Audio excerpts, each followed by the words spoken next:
古代最美的美女是谁呢？西施啊，西施姓什么呢？啊，姓西，西施不姓西，西施姓施啊，她名字叫这个宜光啊，宜是平嘛，光是光滑嘛。你看西施啊，是一个西夷光啊，不是西夷光，是施夷光，我这个说不清楚。她出生于呢这个越国的祝罗村啊，祝罗有东西二村，她肯定在西边嘛。所以她叫西施。西施是个大美女啊，大美女。我们古代形容美女四大美女怎么形容呢？沉鱼落雁，闭月羞花啊。沉鱼排在前头，它是按照顺序来的啊。沉鱼啊是这个西施，落雁呢王昭君汉代的，闭月呢这个貂蝉三国的啊，羞花这个杨贵妃唐代的。你看这个文学的力量强大吧？沉鱼是说什么呢？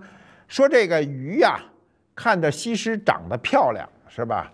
这个看着看着不好意思了，太漂亮了，就沉底下去了。你仔细想想哈，如果是东施，说这鱼啊看见这个东施太丑了，受不了了，也沉底下去了。今天这沉鱼啊，就是丑的形容词。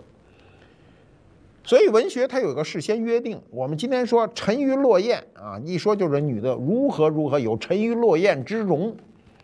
如果我们古代说沉鱼是看了东施丑的不行，懒得看的了，沉在水底下，逻辑也是通的。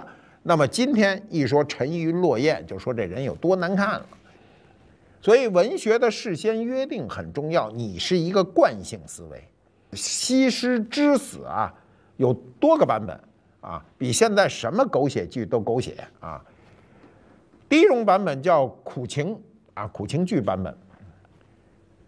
西施帮助越国灭掉吴国以后呢，一方面感到欣慰啊，我完成了这个自个儿的使命，完成了大业啊；另一方面呢，就内疚啊，觉得对不起这个吴王夫差。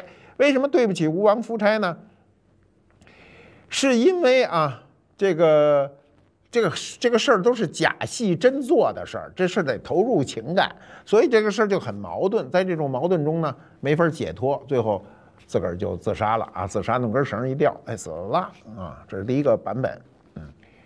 第二个版本呢叫武侠剧版本，我们现在都分类型剧啊，这种说法就风行啊。为什么风行啊？因为我们每个人都有武侠梦。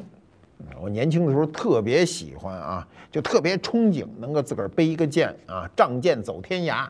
就是后来就发现跟这事儿不太可能。为什么不太可能呢？别说你拿着个剑走天涯，你今儿拿一板砖，你出去警察叔叔都找你麻烦，对不对？你肯定走不了天涯。那么东汉人所写的这个书啊，有一个叫越绝书中呢，他是这么记载说：西施这个亡吴后呢，复归范蠡，同泛五洲而去啊。这说的很美，就是西施啊，这个吴国灭亡以后呢，就归回了范蠡，范蠡带着他走了。那么就说吴国灭亡的当天啊，范蠡就做俩事儿，一个是劝他的好朋友一同患难的这个文仲啊，就说你啊，趁早的离开这勾践啊。再一件事儿，他就跑到姑苏台下的这个花阴深处，找到了就是这个萎靡不堪的这个旧日情人西施啊，一看这模样还行啊，然后俩人就仓皇逃到太湖，双双驾一扁舟啊，就消失在烟波浩渺之中。听着挺美啊。苏东坡写过，苏东坡写什么呢？说五湖问道，扁舟归去，仍携西子啊，欲把西湖比西子嘛，就是西施漂亮嘛。再有一种版本叫什么呢？叫玄幻剧啊，玄幻剧，这个他们现在年轻人爱看。民间啊就这么传说，吴国灭亡以后，吴人把一腔怒火都发泄在这西施身上啊，然后用锦缎将它层层裹住啊，裹结实了，直接扔长江里，扔扬子江里。所以有一古书就这么说：扬子江啊有美人鱼啊，又称西施鱼。一日数异其色，就这一天变好几个颜色，肉细味美，妇人食之以后呢，可增媚态。那么说这鱼呢，都传说啊是这个西施沉江以后幻化而成，这就是玄幻剧啊。如果真有这种西施鱼，女人吃了可以增加媚态的，那我就开一餐馆啊，我这餐馆就叫西施鱼啊。西施鱼啊，有没有这鱼呢？有这鱼啊，这鱼叫什么呢？其实不叫西施鱼，就叫石鱼啊。石鱼，清朝有人写诗都写过这个鱼啊。我这个喜欢吃啊。石鱼是在所有鱼上桌跟人家不一样的，典型的就是给半条。这半条不是前后半条，是从脊梁背上一劈为二啊。石鱼啊，清蒸石鱼上来一定是半条啊。如果你上来跟餐馆找麻烦，你说哎，我点一条鱼，你怎么给我半条？那你就土了啊！这种事千万不能吱声啊，自个儿不懂就问问左右。这个石鱼呢，刺儿特多，你说好吃的鱼都刺儿多啊。我过去经常被这个刺儿扎着，这石鱼扎过好几回，最狠的一次啊，晚饭吃的鱼，回家就说我被刺儿扎了，好像在嗓子里出也出不来，太难过了。那怎么办呢？早早睡下。睡了一宿，早上起来说实在过不去了，我得去医院。到医院以后呢，那大夫看我一眼说不行，说里头有个刺儿，我得找个年轻的人。我说干嘛找一年轻的？说我这岁数大了啊，眼神不好，手也不利索，得找一年轻的，眼疾手快，给你弄出来。然后我就在那个口腔科那儿、耳鼻喉科那儿待着。他说你张开嘴，我就把嘴张开。他头上不有那灯吗？那个年轻的一个男医生啊，眼疾手快，拿一大一镊子说：“你别恶心啊！”直接从我嗓子眼嘣就给拿出来。那我恶心那就甭提了，那恶心是个生理反应。那刺儿一拔出来，吓我一跳，这么长，4公分，我拿尺子量过。这根刺儿跟了我好多年啊，我就搁钱包里啊，没事打开看看，然后提醒自己不要去吃鱼。当年乾隆皇上啊下江南就吃过这鱼，回到北京还想吃，天天念叨。然后怎么能把这个鱼啊运到北京还保鲜呢？因为石鱼出水就死，你没法运。过去你从长江把鱼大夏天的你给运过来，那鱼早臭了。有招啊，有人有高招，在船上啊备2桶猪油啊，这猪油呢半干不干的状态，就半凝固不凝固的状态。这鱼一出江水钓上来以后，直接搁这猪油里，这猪油一会儿又凝固了。等于这2桶猪油里就2条鱼啊，2条石鱼，运回北京啊，猪油扔了，把那鱼拿出来，倍儿新鲜。中国古人聪明啊，依然有保鲜技术。我们说偏了，再接着说啊，就是这个版本呢，还有传统宫斗剧的版本，就是越国灭吴以后呢，勾践呢就将西施收进后宫啊，收进后宫那肯定宫斗啊，那越后就认为啊。说这西施是祸国之女啊，说这个肯定啊，不能让她好活着，祸国殃民啊，她祸害这个越国啊，所以呢就令这个手下就将西施呢裹进这牛皮袋子，直接就扔这江心里去了。那么到底事实是如何呢？我也不知道，我没法知道这事儿，所以就印证了我过去说的那句话：历史没有真相。只残存一个道理，我们就讲这个道理。那么为什么西施这一段不是说陈胡就是说归隐呢？啊，如果一直有人记载西施老去了，变成老人了啊，那就没有美人之说了吗？你想想，我们的美貌都留在一个年轻的状态，不管你是今天的小鲜肉还是漂亮姑娘，你到岁数大了，你怎么也不如年轻那么美貌嘛。咱都不用说人，狗也是这样，小狗小猫都好玩，一到岁数大了，人老珠黄啊，所以让它停留在最美的这个年纪里啊，让它的魂归故里就可以了。所以到底西施埋在什么地方，是葬的是尸体呢，还是衣冠冢呢？这我们都不清楚了。关于绍兴的名人呢，西施啊，这是很重要的一位啊，还有一位呢，跟他反着啊，那是大文豪书圣王羲之。说完了西施，说羲之啊，王羲之啊，他祖籍呢是山东琅琊人，临沂啊，就今天山东临沂人，后来迁到山阴啊，就是会稽山阴，就今天的绍兴。我们都知道王羲之爱鹅啊，为什么爱鹅呀？这鹅有意思啊，你看。这个骆宾王说啊，鹅，曲项向天歌啊，白毛浮绿水，红掌拨清波。那么在我们的正史中啊，《晋书》中呢，王羲之是有传的啊，说会稽啊，这个会稽有个老太太啊，孤老的老太太养了这个一只好鹅，王羲之呢就派人去买，老太太不卖，王羲之呢就邀朋友说，那咱一块儿去看看去。这老太太一听说，哎呦，说王羲之要来，说得了，我也喝出去了，我把这鹅杀了款待他。王羲之到这一瞧，说这鹅死了啊，叹息终日，说这老太太太不解风情了。那么山阴县呢，玉皇关呢有个道士，老道士啊，这个希望得到一本王羲之手书的啊《黄庭经》，但是呢，王右军、王羲之名满天下，怎么能随便就卖给一个老道士一个人情呢？所以呢，这个老道士就琢磨啊，就是他知道王羲之爱鹅，所以他精心调养了一批大白鹅啊。他每天呢去打听王羲之和友人上哪儿去玩呢，他就跑哪儿去放养。那么这个王羲之终于有一天偶然撞见了这白鹅，其实他不是偶然的，就是人家提前准备的，就十分惊喜，就要买下这批白鹅。那道士说呢，您也别动钱了，您给我写一篇《黄庭经》啊，我就把这些鹅就送您得了呗，咱俩都是两不该该。所以王羲之呢就欣然写毕，那我还给你写个字容易，赶紧给你写，写完这拢着这鹅就回去了啊。所以各有各的欢喜。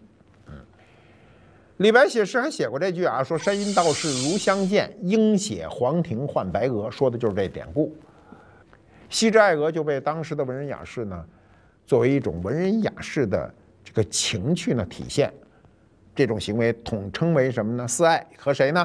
陶渊明爱菊，这我们都知道是吧？采菊东篱下，悠然见南山。周敦颐爱莲，爱莲说这列入中学课本啊。林和靖爱鹤，梅妻鹤子，这全是一等一的文人，都有自己的癖好。古人说人无癖好不可交啊，人一定要有一些喜欢的东西。那么这次去啊，又去了鹅池，鹅池呢就在这个兰亭景区内啊，它是景区的第一个景观。那鹅池呢还真有鹅啊，现在大白鹅都在池子里嬉戏啊。我们去挺冷的，那个鹅不怕冷，跟这个游客很亲切。然后呢，你知道这个鹅很有意思啊，那么冷的天儿哈，它一丁点儿都不怕冷。我也不知道它为什么就一点儿都不怕冷，怎么也应该有点冷。结果拍摄的时候就看好多游客老那不文明，拿着个伞老捅它，非得让它下水啊。有时候它愿意游，有时候它不愿意游。我觉得啊，就是这个动物的自然生态是最好的，是吧？我们要去看，也要看它这种自然生态。我们去的早，那鹅都在底下游泳，高兴着呢。鹅池旁边那不用说，有一个这个碑亭啊，上面就刻着就是鹅池那两个大字的那个碑。据说这俩字儿啊，鹅池这俩字儿呢是俩人写的啊。说当时王羲之当年在绍兴做官的时候，一天呢正兴致勃勃的啊，这个写这个书法鹅池，刚把这鹅字写完的时候呢，皇上圣旨到了，他只好搁笔跑出去接旨。这时候他儿子王献之一看，说我爹写一字，我写下面这字吧，就把这个池字就顺好写好了。所以说这俩字有着不同的风格。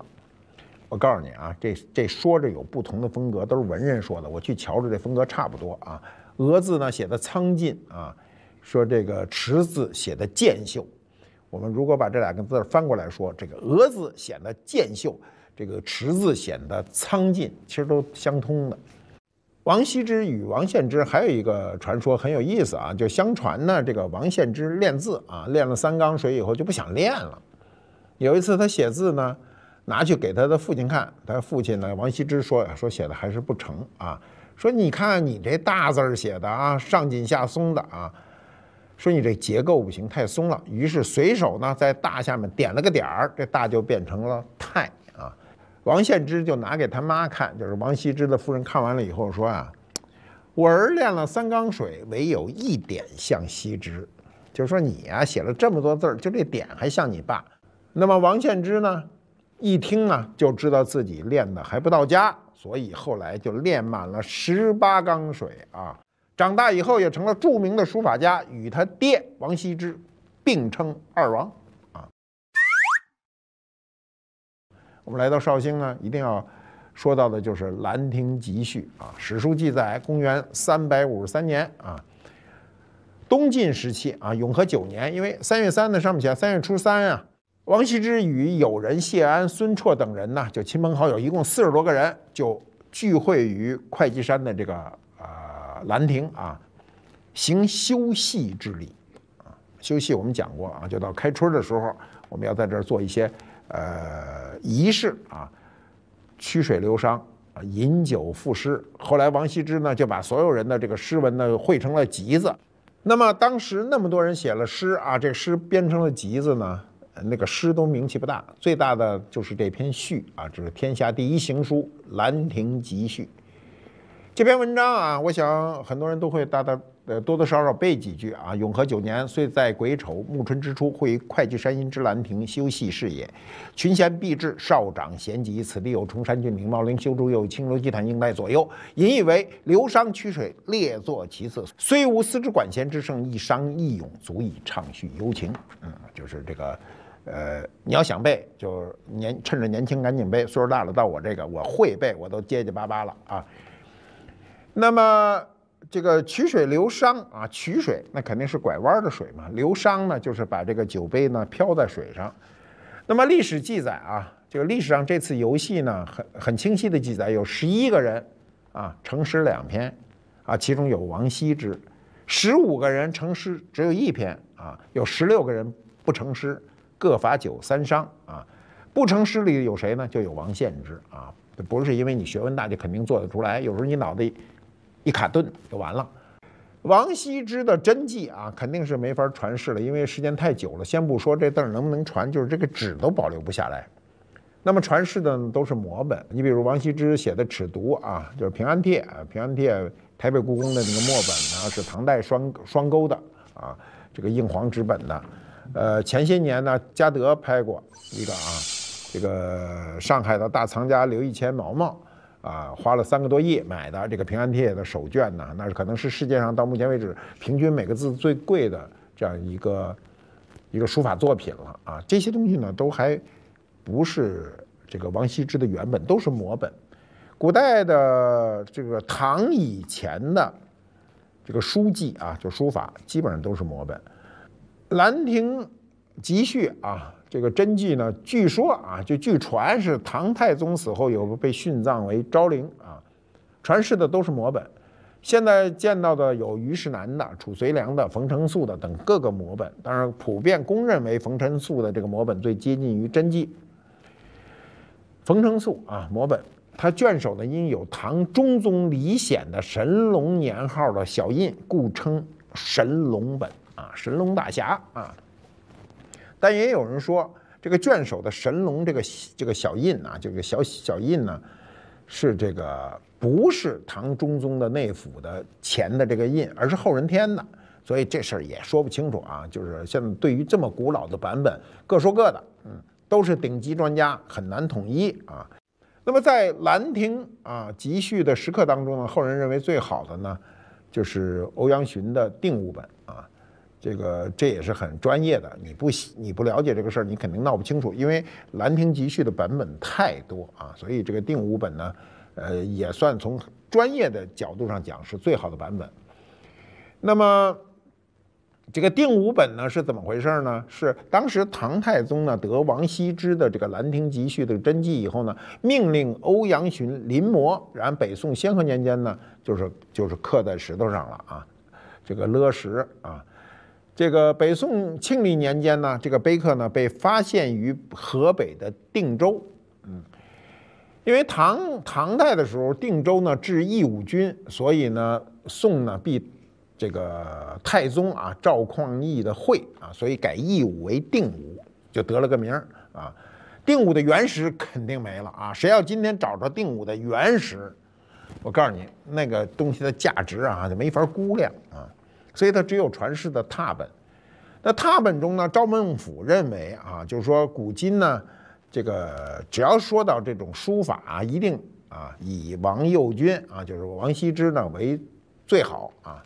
那么凭王右军的书法呢，一定是细帖啊，就是这个《兰亭集序》为最善啊。说真迹既然没了，那刻石的肯定是以定武的这个版本最好。楷书4大家我们都知道啊。这个有欧阳询、柳公权、颜真卿，这仨全是唐代人啊，只有赵孟俯是一元代人，隔着宋代呢，是吧？所以这个赵孟俯说这话肯定是有力度的，大家嘛。我们再接着说绍兴的一位更牛的名人。前日都讲过一期叫师爷吧，提了啊，哪出师爷？绍兴啊，绍兴出了一位全国人民的师爷鲁迅。小时候啊，对鲁迅的第一印象呢，我就听很多人说过，说鲁迅我知道日本人啊，说什么日本人？说你看他那胡子啊，一听这名字啊，这是极端的没文化的一个表现。鲁迅确实是去日本学习过啊，他1902年赴日学习啊，就是所以他的有很多照片，包括他跟日本的一些友人，像内山完造先生啊，他都专门都写过嘛，他跟他是有交集的啊。他当时去弘文学校呢，他1902年入弘文学校学习日语啊，当时大量的中国这个学生都到日本去留学。那么弘文学校只存在了8年啊，8年呢有收过啊，前前后后收过这个50多个中国学生，平均1年也就7、8个。当然每个人都要学习个3年左右嘛，那就是说同时在校有个这个20来个人啊。那么这学生里可牛啊，我可告诉你，这学生里有谁呢？陈天华牛吧，这个陈寅恪牛吧，陈亨恪啊一块儿去的啊，这个林伯渠对不对？有杨昌济啊，毛泽东的老丈人，有黄兴啊，还有包括李四光这地质学家，就是这个去了很多中国近代史上的牛人，其中还有一个是我的外曾祖父啊，崔林台啊，他是1901年入校的啊，他比鲁迅还早1年呢。后来回来以后呢，鲁迅是在这个弘文学校学了3年日文以后，去仙台转学医学嘛，后来弃医从文。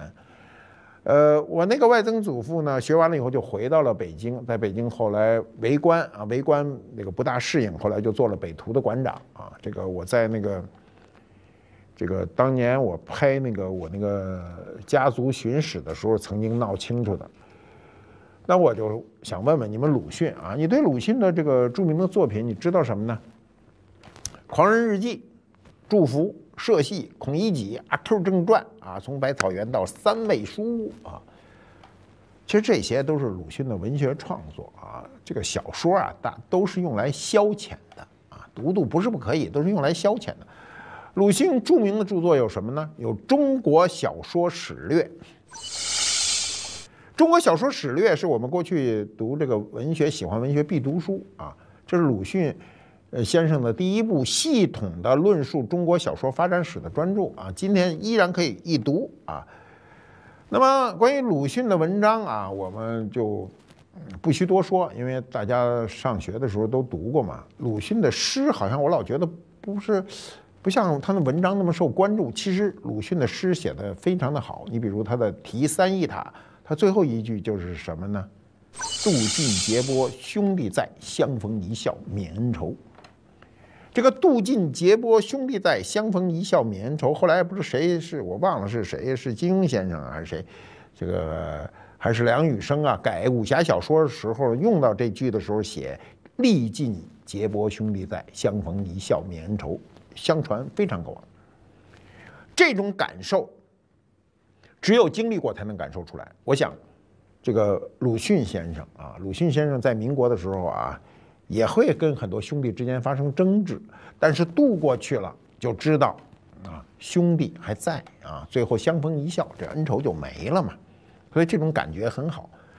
你比如我年轻的时候，小时候啊，就特别熟知的就鲁迅先生自嘲的那首诗，他对我们今天就我们这个年龄都觉得，就时时都有这个警示或者教育作用啊。运交华盖欲何求，未敢翻身已碰头。破帽遮颜过闹市，漏船载酒泛中流。横眉冷对千夫指，俯首甘为孺子牛。躲进小楼成一统，管他冬夏与春秋。这其中横眉冷对千夫指，俯首甘为孺子牛，在我年轻的那个时代，你走到哪儿都能看见这副字对儿，对吧？还有他的最著名的“惯于长夜过春时，妾负将厨鬓有丝。梦里依稀慈母泪，城头变幻大王旗。忍看朋辈成新轨，怒向刀葱觅小时。”啊，忍看朋辈成新轨，怒向刀葱觅小时。这是我那时候做文学编辑时候，经常拿这句话作为文学教学啊、文学范例，跟这个文学青年去讲授。鲁迅先生先写的是“眼看朋辈成新轨，怒向刀边觅小时”。眼看有无可奈何的意思，忍看是不忍看，啊，充满了内心的感受和悲愤。怒向刀边，刀边啊，它的风险值是低的，刀葱风险值是高的，所以两字之改动呢，使这个诗的格调呢大幅度的提升。那很多了啊，就是我们也不需要更多的去说了。比如就是我们知道的它的无题啊，于无声处听惊雷，于无声处后来还被排成了话剧啊、电影啊。万家莫面莫豪来，敢有歌吟动地哀。心事浩茫连广宇，于无声处听惊雷。我这次到绍兴啊，这个最后。用了半天时间呢，节目也录完了啊，就跑到百草园看了看，又去三味书屋啊。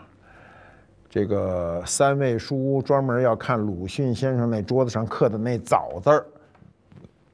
至于这枣是不是鲁迅先生刻的啊？我也不清楚，我愿意相信他就是鲁迅先生当年刻的枣字儿。出门呢，看了一块碑啊，说孔乙己吃茴香豆啊，介绍说孔乙己也说，孔乙己是站着喝酒而穿长衫的唯一的人啊，所以很落魄。我呢买了一个那个毡帽啊，那毡帽很有意思啊，不贵，100块钱给俩啊。那毡帽戴脑袋上，我觉得很有风情，所以我戴着那毡帽呢，就在那旁边呢照了一照片，我一发到这个微博上，哎呦，很多人这通评价呀，说我是一个表演帝，我怎么表演了？我没表演，我就是那状态啊，那是我天生的一状态。其实我很喜欢这种状态啊，我们几个人啊，跟着就几个人，偷偷的，在一个小馆啊，围在那儿，点了点小菜啊，点了点小点心，点了一壶黄酒啊，看着街上人来人往的人。特别知足，唯一不足的是什么呢？就这冬天这绍兴真冷啊！它这种冷跟北方的冷不一样，它这种冷是由里向外，由外向里慢慢的冷，一直把你彻底的冻透，一直啊这种冷，一直到我到了北京，才彻底缓上来。你知道绍兴的阴冷有多冷了吧？中国人这妆容啊，自远古时代就开始注意了，化妆的内容特别多啊，包括梳头发这都算。我是一个非常不爱化妆的人啊，但是没办法啊，做节目也得化妆面对你们啊。你说我这样的人化不化，其实两可啊，化了也没什么变化，不化也就这样，也不会太差到哪儿去啊。那我们今天能看到，啊，比较远的人化妆是什么时候呢？至少得有2、3千年了啊。早期的这个俑啊，你不是有玉的啊，有金属的，那看不清化妆，你看不见化妆，你就看一外形。比如妇号墓出土的各种祭作的人像啊，他那个发丝都刻画的非常精确，但是他面部究竟啥色儿，你就看不清楚了。所以我想古人呢，他也化妆，但是他留下来的实物证据呢，我们能看到的都是秦汉以后的了。那秦汉以后时间也很长了，也2000多年了啊。中国古代的这个对妆容的认知呢，有时候从某种意义上讲，比我们现在还重要。因为我们今天有个软件啊，随便一弄就把自个儿搞漂亮了。那古人不成，古人就得认真的把自个儿画好。我们从这个时代推进来看啊，对女性的妆容要求是越来越多，越来越精致；对男性呢是越来越少，越来越一般。这个化妆的本质上呢，还是我们对美的追求嘛。那么我们今天呢，就可以讲讲中国历史上对这妆容的追求的几个阶段，大的阶段，我们能够看得清楚的。我们先看第一件文物啊，第一件文物就非常有意思。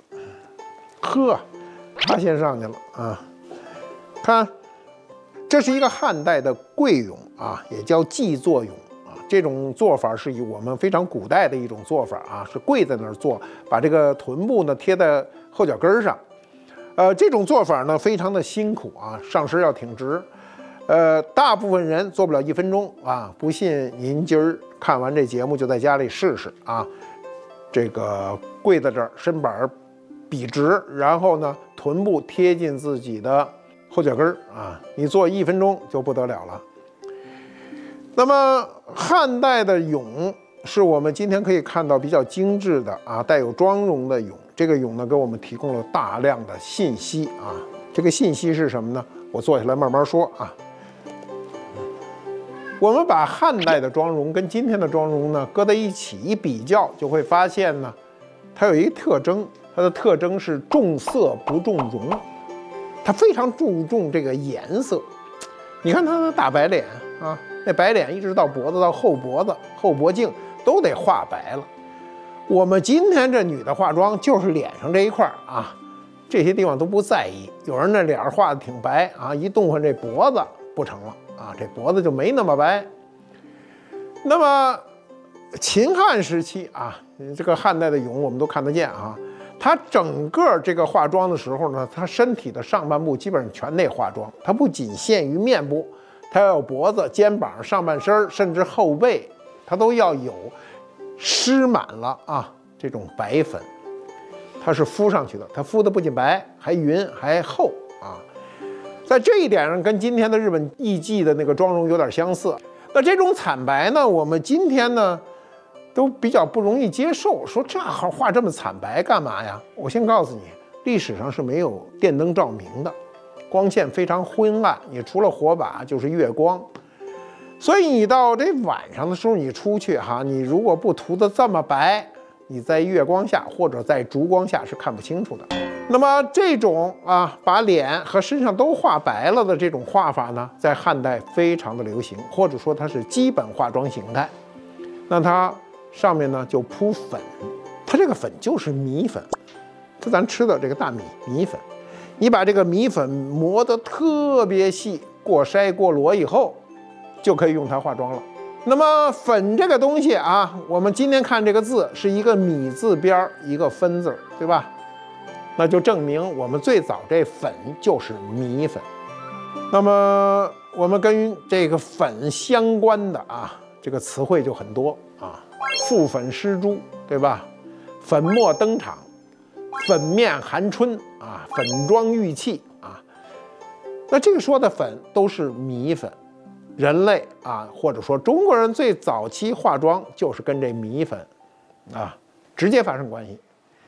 那你说，哎，我们不是以麦为主的国家吗？我们为什么不能用面来化妆呢？我告诉你为什么不能啊。第一呢，这面磨细了没有米那么白。我们过去吃那面粉叫85粉，85%是粉，85%它不是粉，啊。另外，过去最白的那种粉啊，面粉叫富强粉啊，就最高等级的。但是它跟米粉那个洁白不一样，它没有那么细腻。它为什么没那么细腻呢？因为面这东西一沾水，它就会发黏，米不太会，啊，米不太会。米跟面的这个粘性比起来呢，差很多。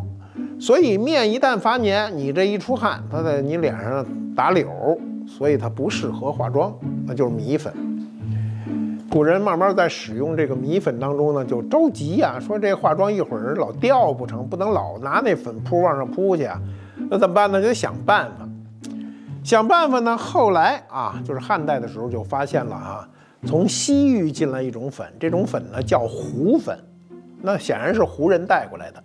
它呢是用铅磨得很细，所以也叫铅粉。这个铅粉的附着力特别好，它细腻，附着力也好，增白效果也好，但是它有毒。这个不是每个人都知道，尤其不是古人都知道的。所以他要求他那个效果很好，那有毒他也不知道啊，他就往脸上画。所以这个米粉里就加了很多铅，就变成了铅粉啊。这样的话就导致我们有一句成语叫洗尽铅华，就是这么来的，就是说这个米粉里有铅，含铅。今天化妆品里含铅还是一个巨大的社会问题啊，就是所有的化妆品必须要通过国家质检标准，就是你含铅量要超过多少，那就视为不合格啊。你看这个曹植啊，在这个《洛神赋》中呢，他就描绘他梦中情人，他说什么呢？说他那梦中情人是芳泽无加，铅华佛玉，什么意思呢？就说她长得那个漂亮，芳泽是说她的质感无以复加。然后呢，不需要化妆，铅华就是化妆嘛，她不需要化妆就能够比别人都美得不得了。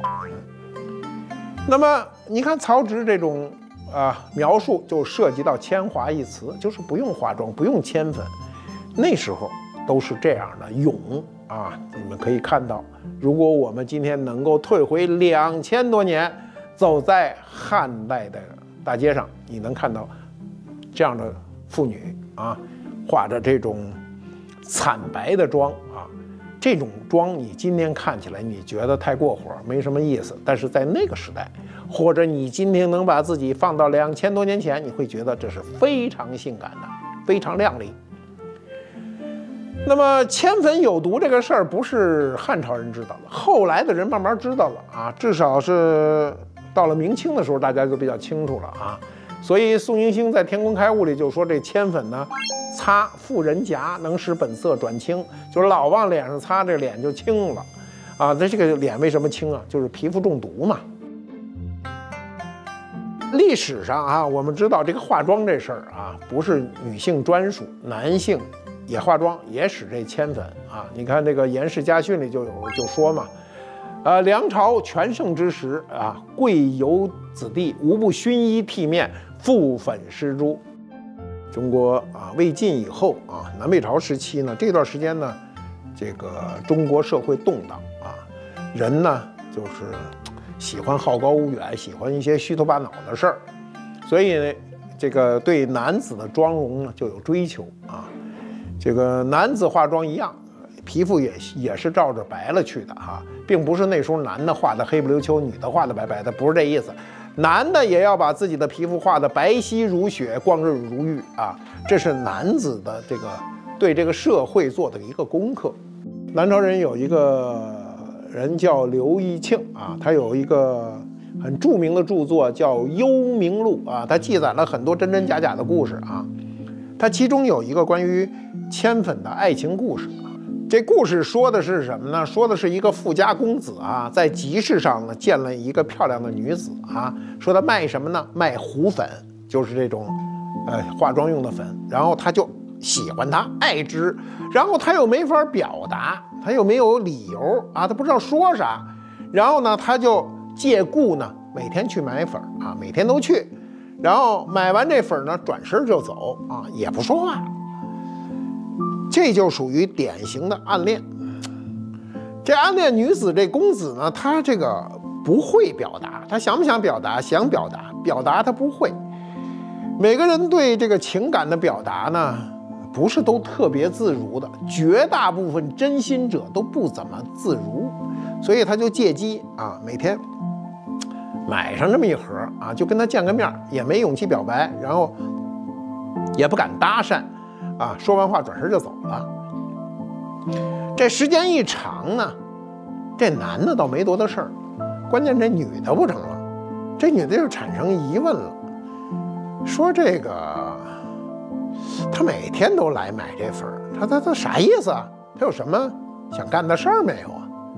然后这公子呢就鼓足了勇气就说出来了啊，说出来就说：“哎呀，我其实没啥，我就是喜欢你啊，所以我每天来买你的粉儿。”那么这女的一听就高兴了，说：“你看这公子又有钱又有相貌啊，说那这么着啊，等我今儿这忙完了，我晚上呢咱一块儿诉说衷情啊。”这谁知道这种事儿呢叫乐极生悲啊，什么事儿都乐极生悲。娇生惯养的这富家弟子啊，猛不丁的说出来以后呢，就太激动，这一激动呢，自个儿就一口气儿没倒上来，死了。结果这公子的父母呢就悲痛啊，就是整理他的遗物，在他的箱子里发现了啊，这100多包胡粉，就每天1包也得买100多天了啊。然后呢，他就顺藤摸瓜呀，就找到了这个卖胡粉的女子。结果没想到这女的看见他尸体以后就俯尸痛哭啊，说：“哎呀，我来晚了，早知道你早说就好了。”这时候谁也没辙啊。但是你要相信文学家的力量，文学家就能把死人写活了。结果呢，这公子啊，听这女孩这么一哭，哎，他就醒过来了。醒过来以后呢，2个人啊，按照书上写的叫随为夫妇，子孙繁茂。你看，不仅结为了夫妻，还生了很多儿女。这个爱情故事太具神话性了啊！大团圆的结局啊，开创了因情而死又因情而复生的一个爱情故事的先河。这种故事啊，在后来的中国文学中，比如唐传奇中的崔护啊，崔护大家都知道。人面不知何处去，桃花依旧笑春风里的这崔护，明代戏曲中的《牡丹亭》啊，也有这样一个模式啊。这个中国古代的这个啊爱情，基本上都这么一模式，得让你死一回啊。就在这么一包胡粉背后，有这样感人至深的一个中国古代故事，为的什么呢？为的就是白净的面庞。我们看汉代的俑啊，看得很清楚，大白脸啊，上面画着眉毛啊。那时候他就我说了，他重色不重容，这颜色比什么都重要，就是白的啊。我们今天不成，这脸得画漂亮了，眼睛小的画大了啊，眉毛直的画弯了啊，鼻子的矮的画高了啊，嘴巴大的画小了，反正他得画。古人没那么多事儿啊。那么古人除了这个面容以外，他比较注重的是什么呢？是眉毛。是吧？画眉啊，画眉有工具叫带啊，黑色的啊，黑色的矿物质，搁到水里融化了以后，就可以用它来画眉了。比如我们《诗经·卫风》中啊，就这么写：手如柔夷啊，腹如凝脂，领如虬蛴啊，齿如护膝啊，禽首蛾眉。你看他这一次的把你这美人都描写出来。峨眉呢，我们都知道，峨眉是蛾子那个上面有2个那个触角啊，它形状是由粗到细，它是为我们自古以来女子的标准的这个美丽的眉毛。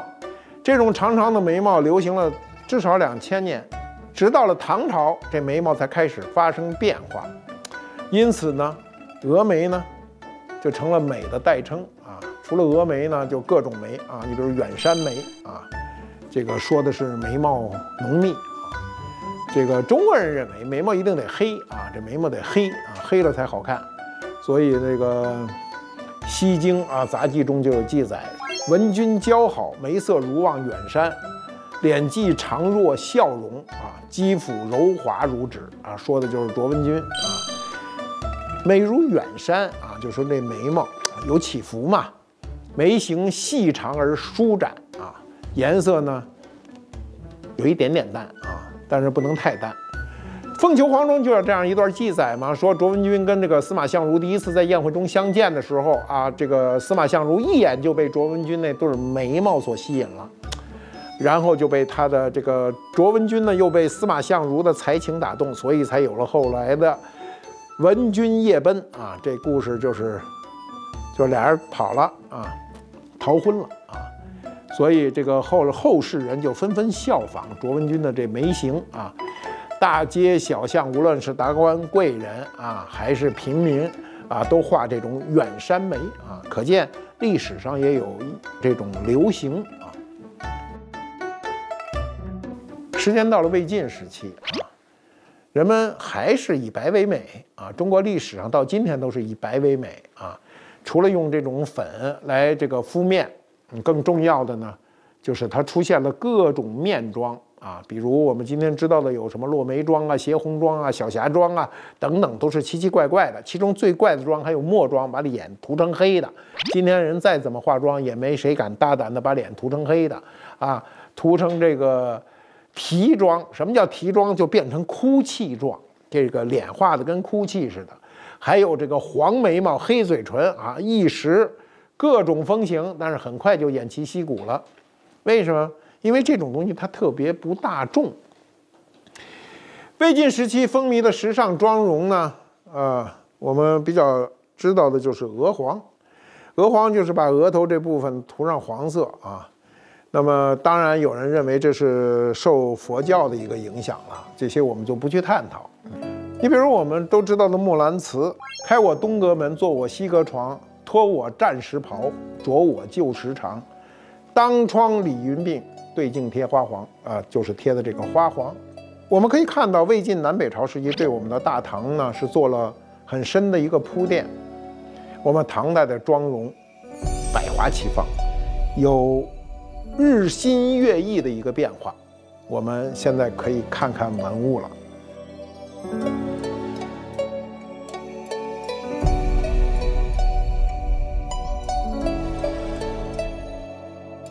我拿来2件俑啊，我们分别来说。我先说左手这个啊，这是一个女俑啊。这女俑呢，她的妆容很清晰，2个大红脸蛋子啊，就2个腮红涂满了，2个眉毛之间贴了一个花钿啊，这是唐代非常流行的一种装饰。我们可以看到她的这种装饰呢，就非常的热烈啊。1972年，在新疆吐鲁番出土的一扇屏风上的残留的一幅绢本设色的画，叫《弈棋仕女图》啊，就是一个女的在下棋。那么你可以看到，她是一个浓妆的贵妇啊，额间呢画着花叶形的这个钿啊，就这个花钿，浓眉啊，浓眉非常粗啊，她的双眉浓粗，她平而直和长啊。然后大面积的涂抹了这种胭脂啊，就涂抹了这种腮红，但它嘴巴又描绘的特别小而丰满。这是唐代这个最常见的这种妆容啊，它就是夸张啊。那么夸张呢，这在文献上也有记载，比如5代人啊，王仁玉在开元天宝仪式中就有回忆啊，就是记载杨贵妃呢说杨贵妃体胖怕热啊，夏天的时候没有汗出，就每当流有汗的时候，红腻而多香，或视之于金帕上，其色如桃红也。就是你拿那个白的这个手绢一擦，都是红色的啊。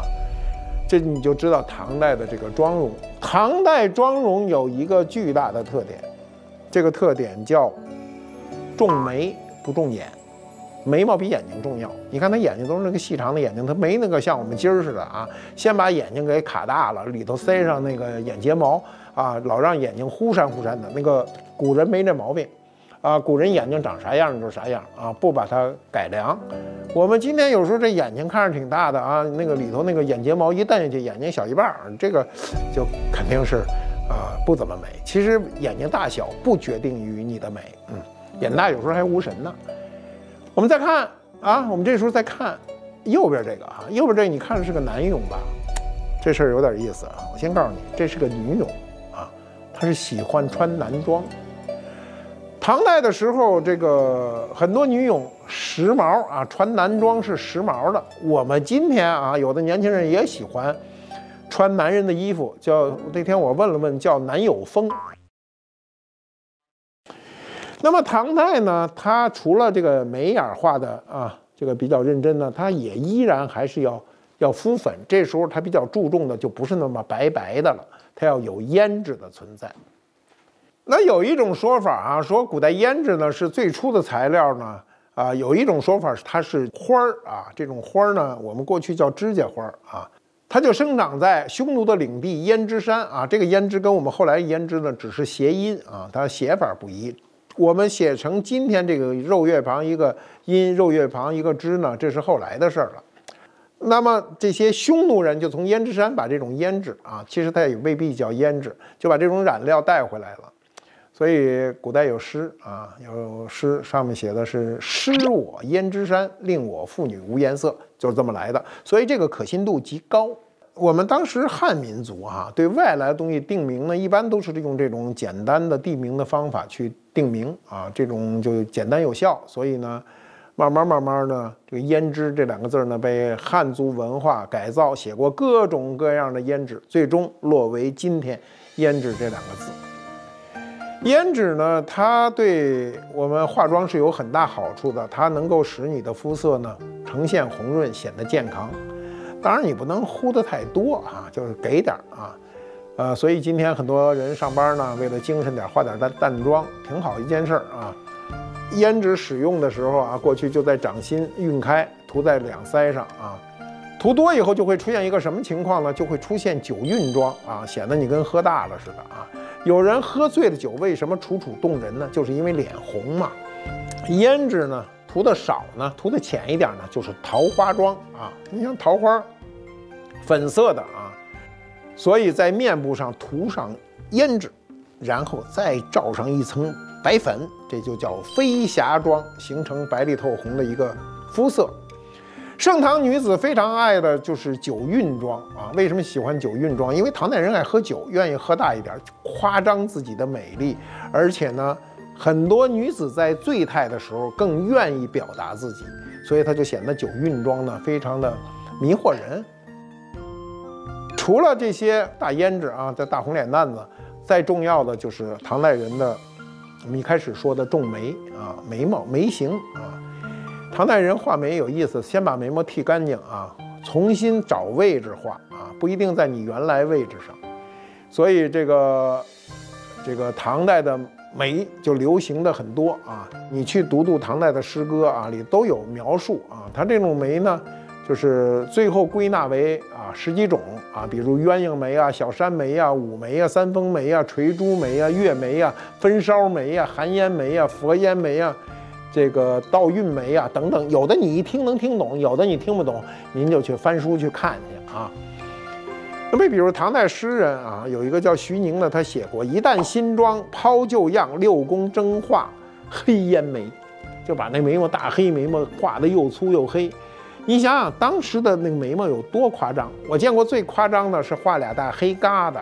今天的人啊，你什么世界名模你也不敢那么画，画完了你就变成别人的笑话。那么唐代呢，是中国历史上非常开放的一个朝代啊。唐人呢以胖为美，其实也不是从头到尾都以胖为美，它是后来越来越以胖为美啊。但是到了宋代以后呢，它就变得非常收敛，因为程朱理学的兴起，所以呢，宋代的化妆就跟唐代截然不同。宋代的化妆更接近于我们今天。我们想了解更多的文物知识呢，下载观复 APP， 还有上千份的文创周边好礼等和现金券等着你来抽奖了。大过节的不能不来呀。那怎么领取呢？我告诉大家，现在就去下载观复 APP， 进入首页以后你就直接抽奖了，你有很大概率获得你心仪的礼物啊！赶紧来，先来先得。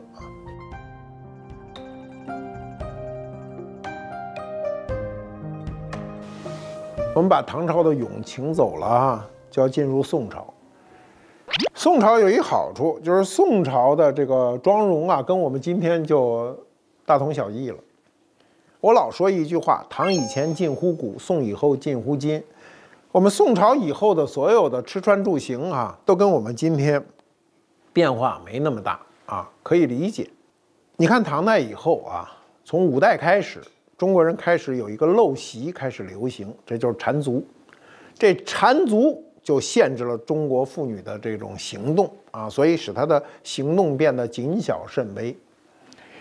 那么这时候中国女子的妆容也由那种特别夸张热烈，迅速回归到轻描淡写的素妆。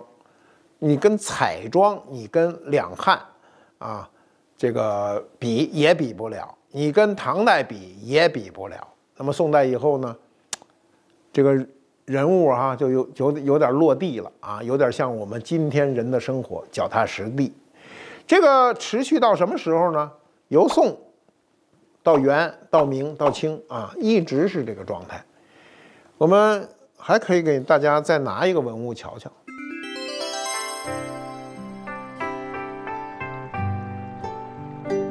我这跟前这是一个雍正年间的啊仕女俑啊，没见过吧？今儿让你们看看玄妙之处啊。这是个雍正年间啊中国人为欧洲贵族做的一个仕女俑，这是一对儿啊，这一对儿啊，里头搁一个瓶子，这头是单搁进去的，它里头有一个铅的配重，所以你动的时候这头可以动换，啊，很有意思。这个你看他脸上淡淡的就有妆容了，跟他这衣服都比较匹配。这是清代的贵族妇女。我们可以看到这个妇女的这个着装和她的妆容呢，它跟宋代的女子的差异性就没那么大了啊。虽然也有差异性啊，但它没那么大。它跟唐代的、跟汉代的妇女呢，差异性非常大。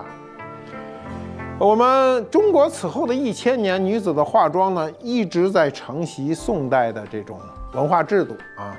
它对唐代的那种艳丽肆意的表达呢，就不再推崇啊，它甚至远离他们。所以我们今天很难想象唐代的化妆啊。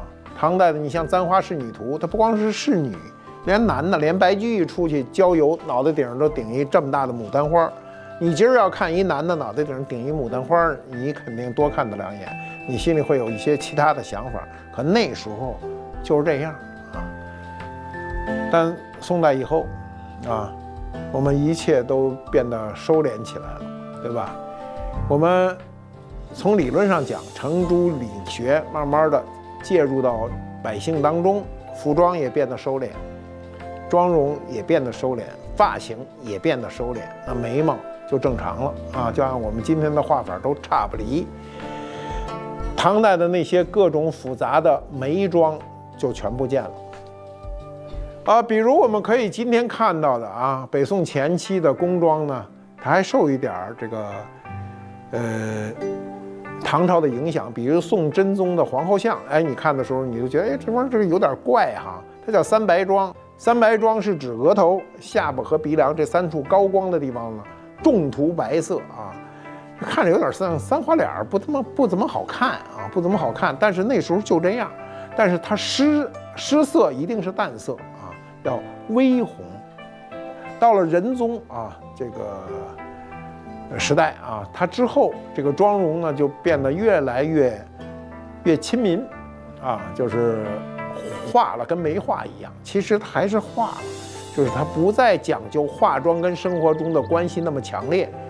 我们唐代的时候，像汉代的时候，化妆是跟生活中是没有必然关系的，但是宋代是有必然关系的，所以呢，它的画的眉毛啊，也是跟我们能够接受的这种弯弯的啊柳眉，对吧？我现在能想起来的啊。关于眉毛的作用啊，你看看《红楼梦》，《红楼梦》这些男女主角出场的时候都描写过眉毛，没有一个人没描写过眉毛。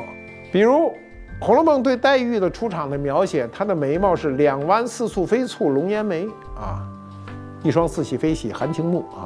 对贾宝玉的描写是说什么呢？说她眉如墨画，鼻如悬胆，睛若秋波啊，说眉画的黑呀。这个王熙凤呢是2弯柳叶吊梢眉啊，一双丹凤3角眼嘛，2弯柳叶吊梢眉。薛宝钗呢就是唇不点而邯郸，眉不画而横翠，眉毛没有画，倍儿漂亮。所以你看，它是用眉毛来显示每个人物的一个特点。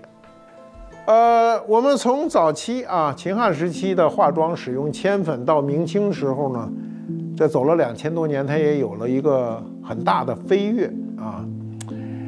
那么《红楼梦》第44回中呢，有一个描写很有意思，说这平儿啊在凤姐那儿受了气，在颐和院呢休整，这宝玉就是好心，就让平儿呢说你重新呢擦点脂粉啊，重整精神，不要让看上去跟凤姐赌了气似的。这就是我们常说的一个补妆啊。那时候宝玉拿出了一个宣窑的瓷盒啊，就宣德的一瓷盒，我告诉你，这瓷盒今天得值好几百万啊。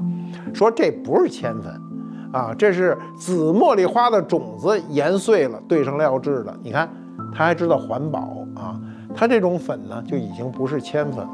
《红楼梦》中关于器物的很多细腻的描写，也是让它成为一个伟大的文学著作的一个非常重要的条件。